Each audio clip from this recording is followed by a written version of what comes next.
This is Choisya ternata Sundance, and it is the common name is Sundance Mexican orange blossom.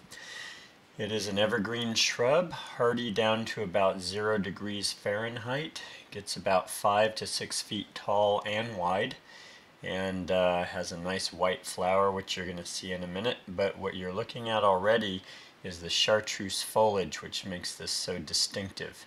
And here is the regular Mexican orange, Choisya ternata, and here's the white blossom. And again, here's Sundance. So obviously the difference here being that the chartreuse foliage on most of the plant is very striking, and this is a live shot that I took while I was in England. This plant was used quite a bit. I was in the Essex part of England, outside of London, and they get pretty cold during the winter at times. Generally, they're down around freezing during the winter, but they get some colder spells where I believe that it's in the 20s Fahrenheit. But as I said, this is rated to be hardy down to around 0 degrees Fahrenheit. Here you're looking at regular Choisya ternata. See how deep green the foliage is, and then followed by the sunburst, or Sundance, sorry. So this is a very popular plant, as I mentioned, over in England. It's not as popular yet here in the United States. I'm in Northern California, and we certainly have this plant, and I see it around. But in California, at least, one of the things that we found is it performs better near the coast. I don't know if it's the hotter inland temperatures that we get here where I'm at. We get around 100 degrees, 90 to 100 degrees Fahrenheit during the summer. And during the winter, we're similar to where you're seeing here. We will get down in the high teens Fahrenheit during the winter. So I don't think it's the cold so much, but one of the problems we run into with Choisya ternata in our area is that it gets some kind of blight or wilt, where parts or all of the plant will just shut down. It seems to be something that affects the root and then kind of moves its way through the branches. So because of that, I'm not a big user of Choisya, but obviously my situation isn't the only situation, and I saw this so often over where we were, I wanted to show this and bring it to people's attention.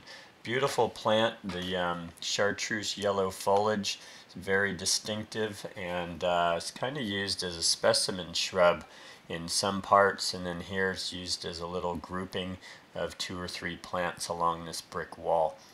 So the other thing that's really good about this, if you happen to be in an area with deer, Choisya is very oily. It's a nice smelling oil, actually, but the deer do leave this alone reliably. My dad has this plant in the Monterey area in California, and they reliably leave this alone. It's also very nice to cut the foliage and take it in the house. Smells good and it's attractive, and then the blossoms that happen in late spring, early summer are very fragrant. So that's one of the nice appeals of the plant in general. These pictures, or this video, by the way, was taken during early November in 2012. So it was cold. It was already in the 40s Fahrenheit during the day. One day it was in the 30s, and that's what you're seeing here. So when I use plants like this in design, one of the things I would say to you is to be careful about using too much of it. It's very bright and distinctive, but when it is like that, you don't need to put in so much that it's just screaming at you. And most of the people that I saw using this used 1 or 2 of them at a time, and I think that's a nice way to use it. You can use it as a specimen shrub, or you can use it as an accent, also as a small hedge, and it prunes well. By the way, it likes regular water. Doesn't like to be wet, though, too wet or soggy. Well-drained soil, I think, is good for Choisya ternata, and also likes full sun. Usually when you have a plant like this, it wants to have full sun to bring out its full coloration that you're seeing here. As I say that, I realize that inland you have to be careful. I'm not sure how this is going to handle full sun. We typically would use Choisya ternata in part shade inland where it's really hot during the summer. But coastally, certainly full sun, and this is in England where they don't get really hot summers, so it can handle full sun for sure. And that is Choisya ternata Sundance. Sundance Mexican orange. Beautiful plant. Check that one out.